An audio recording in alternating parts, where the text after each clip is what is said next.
Hello, everyone. Hello, and welcome to another Flower Power Live. Tonight, I'm going to continue. Well, this will be the last in the series of different types of evergreen trees that I've been kind of focused on ever since, the holidays. And so this particular plant um, is one that is considered somewhat sacred to Native Americans, and it's a beautiful ancient tree, sometimes called the tree of life, and that tree is cedar. My name is Allison from the Well Cultivated Life, and thank you so much for joining me here for Flower Power. I love sharing this wisdom with you. Now, cedar, what are you doing, cedar? There's two different trees named cedar. It's very confusing, and when I was although you may not be aware, when I was a teen, I got a job working at a garden center. Yes, I was already like a total plant junkie back then. And so I got all the, scoop on all of these horticulture varieties. What could I plant in my garden and so on. And so I learned that there's cedars and then there's true cedars. And the true cedars with the genus Cedrus, these grow in the Himalayas and Mediterranean mountainous regions. And they are beautiful trees, but this is not what we're talking about today. Today, we're going to be talking about the plants that are actually in the genus Thuja. And there are two different species that I'll be focusing on. The first is the Western red cedar, which grows mostly in the Pacific Northwest and up into Canada, and that is Thuja plicata. And this tree likes really growing in these moist type of forest areas. In fact, both cedars really like a moist area, and sometimes they even grow in a swamp. And the other is the northern white cedar, which is Thuja occidentalis. It's also known as Arborvitae, which is this beautiful majestic tree again, and that grows in the northeastern part of North America, up into Canada, and in New England as well. And that also likes these sort of wetter regions. Now, you may remember this cool book that I got a little while back called Iwigara, The Kinship of Plants and People. And it's an American Indian Ethnobotanical Traditions and Science by Enrique Salmon. And so I have been enjoying going through this book. And it's one of the reasons why I was sort of inspired to choose cedar for you, because of the sort of the origin stories and so on of this beautiful tree. And of course, as some of you may know, I'm from the Pacific Northwest originally. And so any tree that's native and important to that region is dear to my heart indeed. And so the quote from his book, he says, ethnographers and anthropologists often designate Pacific Northwest peoples as being part of salmon culture, since one of the staple foods of the Pacific Northwest cultures is salmon. Makes sense. I wonder, however, if an alternative title for these cultures might be cedar people. And in this area, in this part of the world, the cedar tree was considered one of the most important and sacred trees to the native people that lived there. And every single piece and part of the tree, similar to how on a buffalo hunt, every single piece and part of the buffalo would be used. Same thing with the cedar tree. And so obviously there's the wood where you can make all kinds of timber and planks, as well as cedar shakes, which you may have heard of, for the siding for buildings and so on. And then it could even be used to make a canoe and different kinds of containers and boxes. The roots can be dug up and made into cordage and baskets. And then the bark was for rain keeps, woven hats, fishing gear, and skirts, because it had this sort of waterproof property to it. And all of these things were really important ceremonially, and used for different things throughout the whole year. Excuse me. And one of the really interesting things that I found out was that it was also used as, inner bark was used as punk, which means that it's a type of material that could be lit on fire and would just sort of smolder and stay lit for a long period of time. A lot of mushrooms are also used in this way. And so it was sort of like a fire keeper, so that you didn't have to restart and rekindle this fire from nothing. You could carry this with you and you could restart your fire from there. So all kinds of great things. I can't get into all of them, but this is mostly, again, the red cedar. Now, when we start to talk a little bit more about the medicinal aspects, that was a lot. Most of the information I found was more on the white cedar, the Thuja occidentalis. And so Jeannie Rose, in her really awesome book called Herbs and Things, she says that the leaves and the tops are used as a vermifuge, that's for deworming, an irritant, expectorant for chronic cough, for fevers, and for gout. And one of the best things that it's known for is actually for helping with warts and more like fungal infections of the skin. And for this, you can either make an infusion, which is like a tea, and put that directly on your skin, or you can use the oil. Now, again, I always say, if you're going to use any kind of essential concentrated oil, you always want it diluted in a carrier oil. So, of course, it smells awesome and can be used as a scent as well. And I found this lovely description from Woodland Essences. It said, historically, this tree is considered sacred, transformative, cleansing, and protective. Its sweet, clean fragrance seems to clear the air and quiet the mind. Now, if you've ever stepped into a cedar closet or a cedar sauna and just smelled that, you can't really describe it to anybody, can you? But so calming the mind seems like a really good description for this. So that even having the wood, even if you didn't have the oil, just even having the wood, I used to have some little blocks of cedar wood that I could keep in my drawer to make all of my clothing smell delicious. Now, one word of warning is that there's cedar. Here we go with this name confusion again, okay? You have cedar that could come from either one of these trees. There's also a yellow cedar that grows even farther north on the West Coast.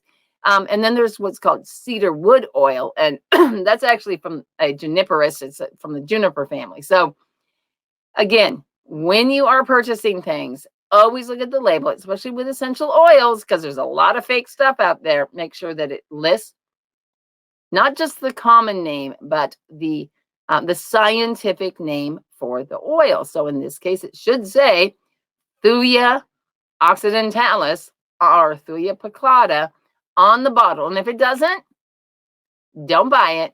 Go to a different website or choose a different oil. It's just really important to make sure with something that concentrated that you're getting what you think you're getting. Now, I've used cedar in a diffuser. It has, of course, some antimicrobial properties when put into the air, and it smells delicious. So, highly recommend it. Now, I don't often talk about homeopathic remedies on this show because many of them are not from plants, but they are quite an interesting, and I can't really get into the whole approach to healing. It would take quite a long time. But I do, Thuja, which is the occidentalis, is a commonly used remedy, and it's listed mostly for warts. But it also, each of these remedies have uses in other areas as well. And so if you've never used homeopathic before, I just want to read this one description. So you have these very specific set of symptoms, and you match those to the remedy, okay? And so what they did was they actually sort of quasi-poisoned people and saw what happened to them, or they observed the symptoms of someone who was really, really sick with malaria, for example, and then they found the poison that would create those same symptoms in the person, and they knew that like treats like, and then they would choose that remedy. But so here's for an example. On Thuja, if you have a fever, you must also have a chill that begins in your thighs. You would sweat only on the uncovered parts or all over except your head, not sweating on your head, when you're sleeping. You would have profuse sour, the sweat would be profuse, sour, and smelling like honey, and so on. So these are the types of provings that were done for homeopathic remedies. So they really have the potential to make a very sometimes subtle, sometimes dramatic shift in your healing. They are worth checking out if you are interested. Let you do your research on your own. Now, there is a flower essence, of course, and it's mostly protecting and purifying. And one of the things it does, it helps to release your negativity and clear those sort of negative thoughts. But what's cool is that it also helps you kind of know what you should do next. And so I see this sometimes in flower essences where it's not just, oh, release that, but then what do I do? And so it helps you to kind of have the wisdom to, what do I do now with it released, with or without that negativity. So according to Garudis, cedar is a good remedy for problems associated with an imbalance in the subtle body. So we have our physical body, we have our more like energetic and emotional body and our mental body. And so when there's an imbalance, cedar is used to bring for the mental body imbalance. So this makes sense. It's clearing negative thoughts. If there's an imbalance in your mental state, cedar can be used to kind of bring that back to balance. And other than that, this flower essence is used more for more physical, the similar types of physical problems that we saw with the regular essence, or not regular essence, the extracts and the oils and so on. Now, our card for today is the Chariot in the Herbcrafter's tarot deck. And so this is one of these major arcana cards that, and I just realized I didn't show you any cedar. Oh, well, you can look at it here on the card. It's actually a really nice depiction of the foliage, the roots, and the little circle around there. Let's see if I can get it close enough. Those are the little teeny tiny cones that go around in the circle. They're like a teeny, they're barely a cone. They're really, really small. And so the Chariot in the tarot deck represents a person who is in it. Like when you're in a chariot, it's all you, right? You got the reins and you are in charge of driving this chariot. So the in this particular deck, they words on it say this: move forward with confidence, be disciplined yet flexible in your pursuits, embody the journey. So you're in your chariot, you're moving forward. In order to do that, you have to take the reins, right? So it's suggesting that with your life is a forward-moving gift. Embark on a deeper quest and learn from ancient wisdom and forge a new path. Now, if you've ever been in a old-growth forest, the sheer magnitude of the trees is just humbling and awe-inspiring. I mean, the amount of time that it's taken, hundreds and hundreds of years, is far beyond any human lifetime that we know of. And so it's no wonder that this tree was considered sacred to the indigenous people who used it and respected it and lived within the forests.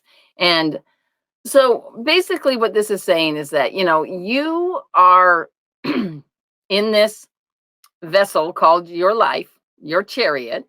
And even though life is a journey, well, you still got to hold on to the reins, right? You've got to hold on to the reins. You've got to direct the chariot where it's going. And let's face it, there are going to be bumps in the road. There are going to be twists and turns. There are going to be dissenting opinions. There are going to be delays and traffic jams and whatnot along your life. And so, life is a journey, enjoy the ride. Well, life is a journey. Decide where you want to go. Take those steps for yourself. Move forward with your plans of what you want to do. You've got to decide to be in charge, to take the reins and steer. So in the traditional tarot deck, this often means that there's like conflict or somebody else is trying to tell you what to do or you're having a hard time. And so it's basically saying, be the driver of your own life. So This week you can take a look, like, what does that mean for you? Are you trying to move in a direction and you have people that are, oh, don't, you don't want to do that, or people getting in your way and so on. And it's really important that in order to do this, you need to have two qualities. You need to be flexible, a log's across the road, you got to be flexible to go a different way. And in order to be, and you need to be opportunistic. So flexible first, otherwise you won't be able to take advantage of opportunities that come up. So flexible and opportunist,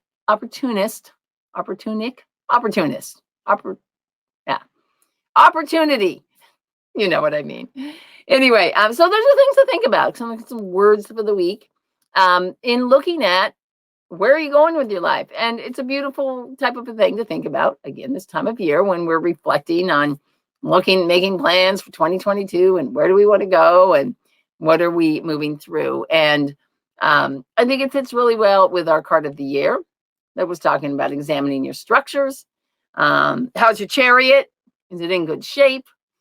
Make sure that it's all safe, and you may not enjoy the whole ride, but just make sure you're taking the ride.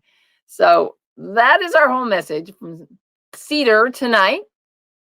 I hope that it was helpful. Thank you so much for joining me. And if you are not following me on Instagram, my handle is Cultivate My Life. So I will see you all next week. Until then, take care, stay warm this winter, and see you then. Bye-bye.